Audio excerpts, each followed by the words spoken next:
آپ اسی میں ذمہ داری میں لگ گئے گھر کی. بہرحال یہاں تک کہ کچھ وقت گزرا کہ ایک موقع پر آپ باغ کو پانی دیا کرتے تھے, پانی سیراب کرتے تھے. دنیا نے دیکھا اس وقت بھی, سمجھ رہے تھے کہ یہ باغ کو پانی دینے والے ہیں, لیکن حضرت ابراہیم قندوزی رحمت اللہ تعالی اللہ کے بڑے ولی جو مجذوب تھے, وہ اس باغ سے گزر رہے تھے. حضور غریب نواز کی نظر پڑی تو آپ نے فوراً, مہمان نوازی تو پہلے سے ہی آپ کی ذات میں تھی, لوگوں کے ساتھ غریب نوازی تھی, تو اللہ والوں کے ساتھ مہمان نوازی. اور کیوں نہ ہو, سرکار کی عالمی شان ہے. حضرت ابراہیم علیہ السلام کا کیا معاملہ تھا کہ کبھی تنہا دستر پر نہیں بیٹھتے. حضرت ابراہیم علیہ السلام جب بھی کبھی کھانے کا موقع آتا تو باہر دروازے کی طرف آپ ٹھہر جاتے اور یہ دیکھتے کہ کوئی مل جائے تو اس کے ساتھ بیٹھ کر کھانا کھانا, یعنی تنہا کے بھی کھانا آپ نہیں کھاتے. یہ حضرت ابراہیم کی سنت ہے, اکیلے کھانا نہیں کھاتے. تو بہرحال انہی کی اولاد ہے, تو چنانچہ کمال تو آئے گا. جو بات نبی میں ہے وہ آل نبی میں ہے نا.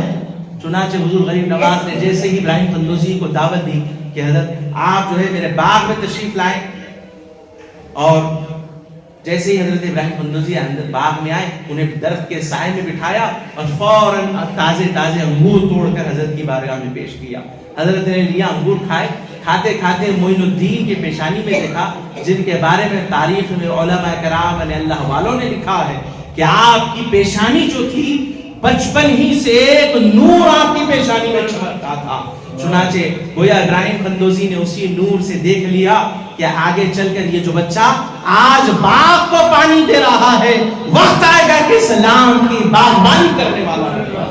چنانچہ آپ نے حضور غریب نواز کے اخلاق کو دیکھا, ادب و تعظیم کو دیکھا, احترام کو دیکھا, تو حضرت ابراہیم قندوزی رحمت اللہ تعالی نے جب انگور کو نوش فرمایا اور اپنے جیب سے ایک سوکھی روٹی کا ٹکڑا نکالا اور یہ دیتے ہوئے کہا کہ بابا یہ آپ کی مہمان نوازی تھی, تم نے ہمیں باغ میں بلا کر انگور کھلائے, یہ فقیر کی مہمان نوازی ہے. حضور غریب نواز نے جیسے ہی وہ روٹی کا ٹکڑا حلق سے اترا تو انقلاب پیدا ہوا, اور آپ اسی وقت آن کی آن میں. اب مجذوب تھے, ان کی روٹی میں کیا کمال تھا کیا نہیں تھا وہ اللہ بہتر جانے. تو بہرحال حضور غریب نواز رحمت اللہ تعالی نے اسی وقت, یعنی جذب کی کو کیفیت کا اس کمال شان آپ کو عطا ہوا, اور آپ نے اسی وقت باغ کو بیچ دیا, جو کچھ تھا بیچ دیا, اور اس کے جو پیسے آئے اسی وقت تمام مال غرباء میں, فقراء میں, مساکین میں تقسیم کر کر آپ نکل گئے اور آگے دین کے علوم کو حاصل فرمائے. یہاں تک کہ آپ نشاپور, سمرقند, بخارا, یہ 3 مرکز تھے اسلام کے تعلیم حاصل کرنے کے لیے, اعلیٰ تعلیم حاصل کرنے کے بڑے مرکز تھے. وہاں آپ پہنچ گئے اور سارے ظاہری علوم کو حاصل کر لیا. اس کے بعد آپ اپنے پیر کی تلاش میں وہاں سے نکل گئے, اور یہاں جب حضرت خواجہ عثمانی ہارونی رحمت اللہ تعالی علیہ کے پاس پہنچے, جو مسجد حضرت خواجہ جنید بغدادی رحمت اللہ تعالی علیہ کی مسجد میں آپ تھے, ان کے پاس پہنچ گئے اور ان کے آگے اپنے زانو تلفظ کیا اور بیعت ہو گئے, ان سے مرید ہو گئے. اب اس کے بعد حضور خواجہ عثمانی ہارونی رحمت اللہ تعالی علیہ کے ایسے چہیتے ہو گئے کہ انہوں نے آپ کو بیعت کرتے ہی آپ سے اسی وقت نماز پڑھنے کا حکم دیا, نفل نماز ادا کرنے کا حکم کیا, پھر آپ آسمان کی طرف دیکھنے کا حکم دیا, پھر اس کے بعد زمین کی طرف حکم دیکھنے کا حکم کیا. پوچھا معین الدین کیا نظر آ رہا ہے؟ حضور غریب نواز آسمان کی طرف دیکھے, فرمایا لوح محفوظ تک نظر پہنچ گئی ہے. اس کے بعد فرمایا کہ زمین پر دیکھو. حضور غریب نواز نے زمین پر دیکھا تو فرمایا کہ زمین تک دیکھے کیا نظر آ رہا ہے؟ تو عرض کیا پیرو مرشد مجھے تحت الثری نظر آ رہا. اس کے بعد فرمایا معین الدین ان دونوں انگلیوں کے درمیان کیا نظر آ رہا؟ حضور غریب نواز نے ان دونوں انگلیوں کے درمیان دیکھ کر فرمایا دنیا مافیہ میں جو کچھ ہے سب چیز ان دونوں کے بیچ میں نظر آ رہا. سبحان اللہ. اب ہم آج کیمرے کے دور میں ہیں, اب کیا کیا کہاں سے کیا کیا نہیں دیکھ لینا سب کو معلوم. تو اگر یہ باتیں اگر ہضم نہیں ہوئی تو سوشل میڈیا میں اگر ہم سے بڑا جاہل کوئی نہیں ہے اگر یہ کرامت کا انکار کرے. ہم کیمرے کو مانتے ہیں لیکن کرامت کو نہیں مانتے. اللہ کی شان بھی دیکھو, کیمرے اور کرامت دونوں بھی کاف سے ہیں. نہیں سمجھنے والے کو کافی ہے, جو سمجھنا چاہتا ہے یہ دلیل کافی، مثال کافی ہے. اگر نہیں بولے قرآن سے ہونا، تو آج کل تو حدیث میں چل رہا معاملہ، جو حدیث جو ہے، جو حدیث اہل سنت الجماعت کے عقائد کے اوپر ہے، ان حدیثوں کو کتابوں سے حذف کر دیا جا رہا نئے ایڈیشن سے. لہذا قرآن میں تو حذف نہیں کر سکتے نا، قرآن میں سے تو آیت نہیں مٹا سکتے، اس لیے کہ اللہ نے فرمایا نا کہ اس قرآن کے جو محافظ ہے وہ میں ہوں، فرمایا اللہ ہے. تو چنانچہ قرآن میں موجود ہے، کرامتیں موجود ہے. حضرت یوسف علیہ السلام کے اور دیگر انبیاء علیہ السلام کا، حضرت یونس علیہ السلام کے معجزے، ان کی امتیوں کے کرامتیں، تمام چیزیں موجود ہیں. تو برحال معزز حاضر اکرام، اس کے بعد حضرت یہاں پہ خدمت میں رہے، یہاں تک کہ 20 سال کا عرصہ رہے اپنے پیر و مرشد کی خدمت میں. تو اور اس کے بعد جب ابتدا میں بیعت ہوئے تھے، جیسے ہی آپ بیعت ہوئے، حلقہ ارادت میں داخل ہوئے، حضرت حضور عثمان ہارونی رحمۃ اللہ تعالی علیہ حج کے لیے ان کو اپنے ساتھ لے گئے اور کعبۃ اللہ میں دعا کی، اے پروردگار یہ میرا معین الدین ہے، تو اسے قبول فرما. تو ہاتف غیبی سے آواز آئی کہ یہ معین الدین کو ہم نے قبول کیا، اور ان کے بعد آنے والے جتنے اس کے معتقد مرید ہوں گے تمام کو ہم نے قبول کر دیا. اس کے بعد سرکار دو عالم علیہ السلام کی بارگاہ میں لے گئے اور عرض کیا کہ معین الدین سلام پیش کرو. تو حضور غریب نواز رضی اللہ تعالیٰ عنہ عرض کرتے ہیں الصلاۃ والسلام علیکہ یا سید المرسلین. سلام کرنے والے کون ہیں؟ خود عالم دین ہے، خود حافظ قرآن ہے، خود علم دین کے عظیم الشان بزرگ. تو بہرحال آپ نے سلام کیسے کیا؟ السلام علیکہ یا سید المرسلین، یا کہہ کر پکارا، ہم کو عقیدہ مل گیا، اب ہمیں کسی اور سے عقیدہ لینے کی ضرورت نہیں ہے. اب اس کے علاوہ اب آپ جب عرض کیے سلام تو خبر انور میں سے آواز آئی وعلیکم السلام یا قطب البحر والبحر، یعنی اے زمین و سمندر کے قطب وعلیکم السلام. یہ جواب حضور کی بارگاہ سے آیا. اور اس کے بعد پیر و مرشد نے فرمایا کہ اے معین الدین تمہیں اللہ تک بھی پہنچا دیا، سرکار کی بارگاہ میں پیش کر دیا. چنانچہ اور فرمایا کرتے تھے حضور عثمان ہارونی رحمۃ اللہ تعالی علیہ کہ اللہ تبارک و تعالیٰ قیامت کے دن جب پوچھے گا عثمان ہارونی کیا لائے ہو، تو فرماتے ہیں کہ میں معین الدین تمہیں آگے کر دوں گا، اے پروردگار میں تیرے لیے معین الدین کو لایا. یعنی ہر پیر کی شان یہ نہیں ہوتی کہ مرید پر فخر کرے، ہر مرید اپنے پیر پر فخر کرتا ہے، ہر شاگرد اپنے استاد پر ناز کرتا ہے، لیکن یہ وہ ذات ہے جن پر خود پیر ناز فرماتے ہیں، جو استاد ناز کرتے ہیں. تو معزز حاضرین اکرام، اب اس کے بعد آپ کا عالم کیا تھا؟ ایک مرتبہ کا واقعہ ہے کہ حضرت ضیاء الدین بلخی رحمۃ اللہ تعالی علیہ کہ جب حضور غریب نواز اپنے پیر و مرشد سے اجازت مل گئی اور وہیں رہنے لگے، تو اتنے میں ایک ضیاء الدین نام تھا عالم دین کا، وہ آئے اور یہ دل میں ارادہ کر کے آئے تھے کہ ان سے پوچھوں گا، سوال و جواب کروں گا. چونکہ حلیہ صوفیوں جیسا تھا، آپ عالم دین تھے، حافظ قرآن تھے، وہ تو معلوم رہنے سرا. تو برحال حضرت ضیاء الدین بلخی رحمۃ اللہ تعالی علیہ اس خیال سے آئے کہ ان سے ذرا علمی سوال و جواب کروں گا، دیکھتے ہیں کیا جواب دیتے ہیں. تو جیسے ہی ضیاء الدین بلخی کے پاس آئے تو حضور غریب نواز اس وقت آپ کے کھانے کا وقت تھا، آپ کھانا تناول فرما رہے تھے، روٹی کھا رہے تھے. کھاتے کھاتے اتنے میں جب ضیاء الدین بلخی آئے تو آپ نے اپنی روٹی میں سے ایک حصہ نکال کر انہیں دیا کہ ضیاء الدین بعد میں کرنا، پہلے کھا لو. تو جیسے ہی پہلا لقمہ روٹی کا کھائے، کھاتے ہی جو علمی ہوش تھا، جو علمی ذہن تھا، سارا کا سارا مٹ گیا ذہن سے. یعنی جو پوچھنے آئے تو وہ کچھ یاد نہ رہا، جو کچھ پڑھا تھا سب بھول گئے. اور اس کے بعد آقا ایک پسینہ چھوٹنے لگا، دل میں توبہ کرنے لگے کہ میں اللہ حوالے سے پوچھنے آیا تھا، سوال ان سے امتحان لینے آیا تھا، لہٰذا دل میں تائب ہو گئے. اس کے بعد حضور غریب نواز نے جب ان کی کیفیت کو دیکھا، پریشانی کو دیکھا، تو کہا ضیاء الدین گھبراؤ نہیں، ایک اور لقمہ کھا. دوسرا لقمہ دیا. جیسے ہی لقمہ ضیاء الدین بلخی رحمۃ اللہ تعالی علیہ اپنے وقت کے بہت بڑے عالم دین کا نام، انہوں نے جیسے دوسرا لقمہ کھایا پورا ہوش آ گیا. اس کے بعد آپ اسی وقت حضرت حضور غریب نواز کے ہاتھوں پر بیعت ہو گئے اور اس وقت حضرت نے انہیں تربیت دی. بعد میں ان کو ایک علاقے کی طرف بھیج دیا کہ وہاں جا کر دین اسلام کی تبلیغ کرو، لوگوں کو اللہ کی طرف بلاؤ.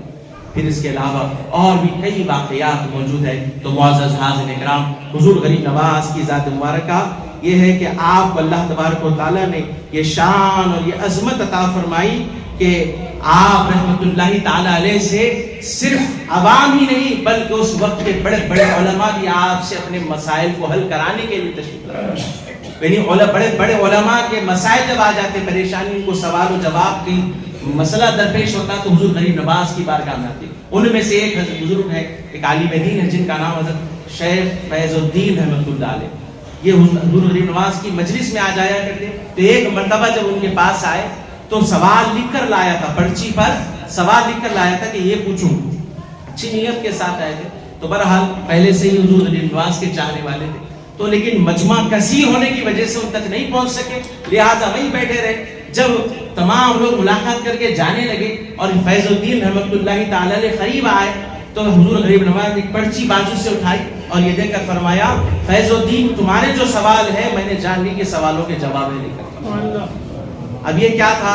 حضور کی حدیث پاک موجود ہے، اتقوا من فراست المومن، کہ مومن کی فراست سے ڈرو کہ یہ جو دیکھتے ہیں اللہ کے نور سے دیکھتے ہیں، یعنی خدا تعالیٰ کے نور کی تجلی اور نور کا کمال یہ ہوتا ہے کہ ان کی آنکھوں سے غیب سے پردے اٹھا دیے جاتے ہیں. تو معزز حاضرین کرام، پھر اس کے بعد حضور غریب نواز رحمۃ اللہ تعالی علیہ حضور غریب سرکار دو عالم علیہ السلام کی بارگاہ میں حاضری ہوئی. اور جب آپ وہاں حاضر ہوئے تو سرکار دو عالم علیہ السلام کی بارگاہ میں مسجد نبوی میں مدینہ شریف میں آپ رہنا باضابطہ شروع فرما دیے اور وہاں پر لوگوں کو حدیث کا درس دیا کرتے. تو جب کچھ سال ایسے ہی گزرے تو ایک موقع پر بیٹھے ہوئے تھے کہ غیب سے آواز آئی اس مزار پاک میں سے کہ معین الدین کو پیش کیا جائے. حضور غریب نواز جب حاضر ہوئے تو سرکار دو عالم علیہ السلام نے فرمایا، معین الدین تم ہمارے دین کے معین ہو، اور فرمایا کہ ہندوستان جاؤ اور دین اسلام کی تبلیغ کرو. تو معزز حاضرین کرام، اللہ کے رسول صلی اللہ علیہ وسلم کے حکم پر آپ نے دربار رسالت سے حکم پا کر ہندوستان کی طرف تشریف لائے. اور جب آپ ہندوستان آ رہے تھے تو راستے میں بغداد اور دیگر مقامات سے ہوتے ہوئے آپ ہندوستان میں تشریف لائے. درمیان میں تبلیغ و ترویج و اشاعت کا کام فرماتے ہوئے آپ ہندوستان تشریف لائے. جب ہندوستان آئے تو آپ کے آنے کے بعد یہاں کفرستان بنا ہوا تھا، دین اسلام کی شمع ابھی یہاں تک نہیں پہنچی. حالانکہ تاریخ کے حساب سے یہاں پر دوسرے لوگ صحابہ کرام بھی تجارت کے لیے ان کے قافلے آیا کرتے تھے، دوسرے بزرگان دین بھی آئے، لیکن حضور غریب نواز کے دم قدم سے اللہ تبارک و تعالیٰ نے اس کفرستان میں اسلام کی شمع کو روشن فرمایا. اور آپ جیسے ہی ہندوستان میں داخل ہوئے تو دہلی میں حضرت قطب الدین بختیار کاکی کو وہاں اس مقام پر آپ نے تبلیغ کے لیے وہاں مقرر فرما دیا اور آپ دہلی سے اجمیر کو تشریف لائے. اور جب آپ آئے تو 40 اولیاء کرام آپ کے ساتھ تھے. اور آپ جب آئے تو نہ تیر لائے نہ تلوار لائے بلکہ نبی حبیب کردگار کے اخلاق کریمانہ لے کر آئے. اور اسی اخلاق کی بنا پر آپ نے اسلام کی تبلیغ کی، یہاں غیروں کو پیغام دیا. تو بہرحال میں نے جس آیت کریمہ کا ترجمہ کیا پڑھا تھا، تلاوت کرنے کا شرف حاصل کیا، ہل جزاء الاحسان الا الاحسان، یعنی احسان کا بدلہ احسان ہی ہوتا ہے. اور احسان کیا ہے؟ کوئی کسی بھوکے کو کھلا دے یہ احسان ہے، کوئی کسی پیاسے کو پانی پلا دے یہ احسان ہے، اور اسی طرح کوئی کسی کی جان بچا دے یہ بھی احسان ہے، کوئی کسی کی پریشانی کو دور کر دے یہ بھی احسان ہے. لیکن اللہ والے علماء کرام فرماتے ہیں کہ یہ تمام احسان سے بڑھ کر احسان یہ ہے کہ بندوں کو خدا سے جوڑ دینا سب سے عظیم احسان ہے. فرمایا کہ کسی کو ایمان کی دولت سے نواز دینا یہ سب سے بڑا ایمان احسان ہے. فرمایا کہ کسی بھٹکے ہوئے کو راہ خدا دکھا دینا یہ سب سے بڑا احسان ہے. اس لیے کہ جان جائے تو جائے پر وچن نہ جائے، یعنی جان اگر چلی جائے تو وچن نہ جائے، یعنی ایمان نہ جائے. اس لیے جان اگر چلی گئی تو حکم خدا سے واپس آ سکتی ہے، لیکن ایمان چلا گیا تو ایمان آنے والا نہیں. اور آپ نے اپنوں ہی نہیں بلکہ غیروں میں اسلام کی تبلیغ فرمائی، اور ایک نہیں دو نہیں 90 لاکھ لوگوں کو آپ نے کلمہ پڑھایا.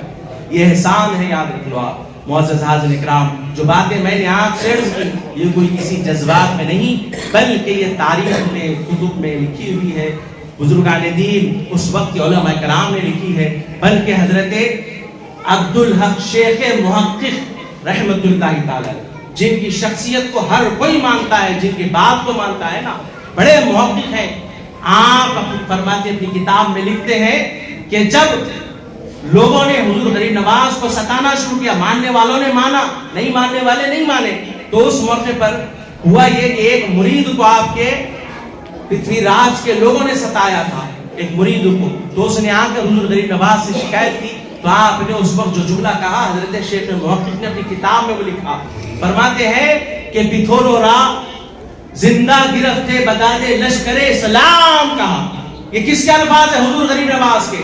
یعنی جب حد سے زیادہ ظلم بڑھ گیا، یعنی جو ماننے والے تھے مان لیے، لیکن اس کی فوج نہیں مان رہی تھی، تو آپ نے جب اس کی ظلم اور بربریت کو دیکھا اور حد سے زیادہ بڑھ چکی تھی، یہاں تک کہ پینے کا پانی بھی روک دیا گیا تھا، یعنی وہ انا ساگر کا پانی چرند پی سکتے تھے، پرندے پی سکتے، درندے پی سکتے ہیں، انسان ہر کوئی پی سکتا، لیکن جو یہ لوگ آئے تھے اللہ والے، یہ پانی نہ پیے، پانی بند کر دیا گیا تھا، حتیٰ کہ ہر طریقے کے لحاظ سے ستایا جا رہا تھا، لیکن آپ اس وقت بھی صبر اور استقامت کے ساتھ لوگوں کو پیغام دے رہے تھے، اخلاق کے ساتھ پیغام دے رہے تھے۔ جب پانی بالکل ہی بند کر دیا گیا، ایک غلام نے عرض کیا، اے خواجہ پانی بند کر دیا گیا، نہ وضو کے لیے پانی ہے، نہ کسی اور چیز کے لیے پانی موجود ہے، نمازیں کیسے پڑھے، اللہ کی عبادت کیسے کرے؟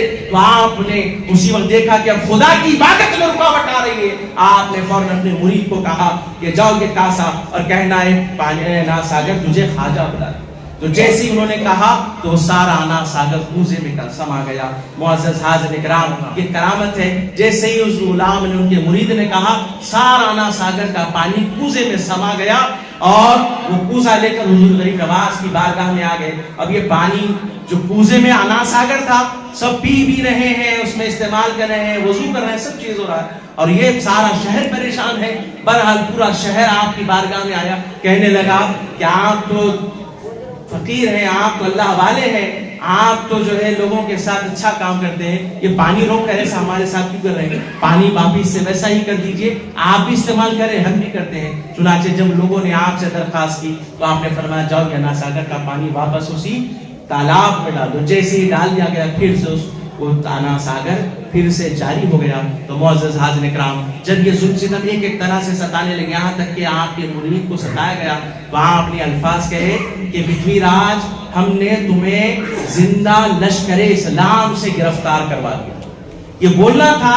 اور ادھر شہاب الدین غوری، جس کا نام تاریخ میں ملتا ہے، دنیا کے ہر کوئی آج اس کو پڑھتے ہیں، مانتے ہیں، دیکھتے ہیں ان چیزوں کو، وہ شہاب الدین غوری جو بار بار حملے کر رہا تھا لیکن کامیاب نہیں ہو رہا تھا، لیکن یہاں تک کہ جب مایوس ہو گیا، ایک رات ہو گیا، خواب میں دیکھتے ہیں کہ ایک اللہ والے تشریف لائے اور کہا جب کل صبح ہوگی تو تم حملہ کرنا، فتح یابی تمہارا مقدر بن جائے۔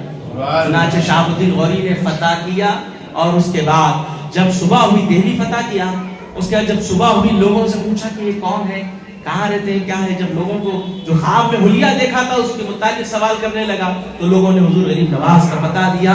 بارگاہ غریب نواز میں جب حاضر ہوئے دیکھا تو بے ساختہ کہہ اٹھے کہ جن کو خواب میں نے دیکھا تھا وہ ذات ہی۔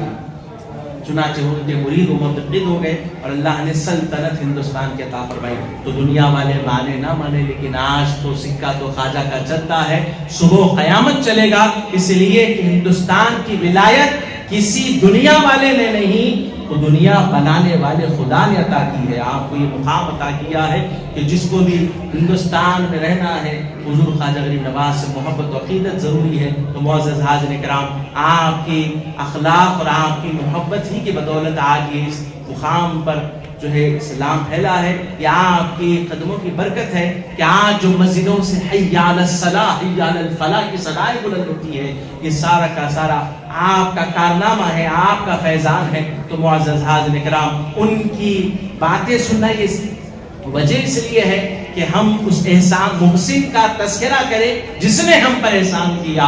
معزز حاضرین کرام، اللہ تبارک و تعالیٰ نے ان ایسے بزرگوں کے ذریعے سے دین اسلام کی شمع کو روشن فرمایا۔ اور وجہ کیا ہوئی، آخری بات اپنی بالکل ختم کر رہا ہوں، کہ یہ جو تبلیغ اسلام کا جو اللہ والوں نے کیا، کیوں؟ اس وجہ سے کہ سرکار دو عالم علیہ السلام کے دور کے بعد صحابہ کرام کا دور، پھر بعد میں تابعین کا دور آیا، لیکن پچھلی امتوں میں انبیاء علیہ السلام ایک کے بعد ایک تشریف لا کے دین اسلام کی تبلیغ ہو جایا کرتی تھی، لیکن سرکار دو عالم علیہ السلام کے بعد کوئی نبی نہیں، لہٰذا ولیوں کا وجود اسی لیے ہے کہ یہ دین اسلام کی تبلیغ فرمایا کرتے۔ حضور غریب نواز رحمۃ اللہ تعالی علیہ فرماتے ہیں کہ تین چیزیں اللہ تبارک و تعالیٰ کو بے انتہا پسند ہے، فرمایا غمگین لوگوں کی فریاد سننا، یعنی کوئی آپ کو اپنی تکلیف سناتا ہے، اس تکلیف کو سننا، فرماتے ہیں یہ تکلیف کو سننا بھی اللہ کے نزدیک بڑا محبوب عمل ہے۔ فرمایا دوسرا، فرمایا